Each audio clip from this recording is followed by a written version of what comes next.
तर आज आम्ही आलो आहे बघायला मुरुड जंजिरा किल्ला। आणि आपल्याला सगळ्यांनाच माहीत आहे की मुरुड जंजिरा किल्ल्यापर्यंत आपल्याला बोटीने जावं लागतं। बोटीवरून किल्ल्याच्या पायऱ्यांवर उतरायचं म्हणजे खरी कसरत आहे। समुद्राच्या निळ्या पाण्यात रायगड जिल्ह्याच्या किनाऱ्यावर उभा असलेला मुरुड जंजिरा किल्ला हा भारतीय इतिहासातील एक गौरवशाली अध्याय आहे। 1565 साली आदिलशाही सुलतानांनी हा किल्ला बांधायला सुरुवात केली। त्यावेळी त्याचे नाव जंजिरे मेहरूब असे होते, जे पाण्याने वेढलेले बेट आणि चंद्रकोर या अर्थाने दिले गेले होते। पुढे 1630 मध्ये सिद्दी जोहर यांनी हा किल्ला जिंकला आणि त्याचे नाव जंजिरा ठेवले। त्यांनीच किल्ल्याची तटबंदी मजबूत केली आणि त्याला अजिंक्य बनवले। आणि हे आहेत किल्ल्यावरचे गोड पाण्याचे तलाव। पुढे अनेक साम्राज्यांनी या किल्ल्यावर हल्ला चढवला, पण कोणालाही तो जिंकायला यश मिळाला नाही।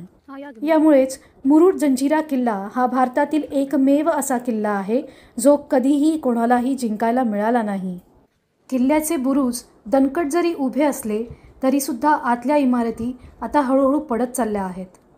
मुरुड जंजिऱ्यावर माझ्यासाठी आकर्षणाची गोष्ट म्हणजे कलाल बांगडी तोफ। कलाल बांगडी ही एक मोठी आणि प्रसिद्ध तोफ असून ती रायगड जिल्ह्यातील मुरुड जंजिरा किल्ल्यावर 572 तोफांपैकी सर्वात बलाढ्य तोफ मानली जाते, जी 360 अंश फिरवता येते। परतीच्या प्रवासाच्या वेळेस पुन्हा एकदा इच्छा झाली लांबून मुरुड जंजिरा बघायची।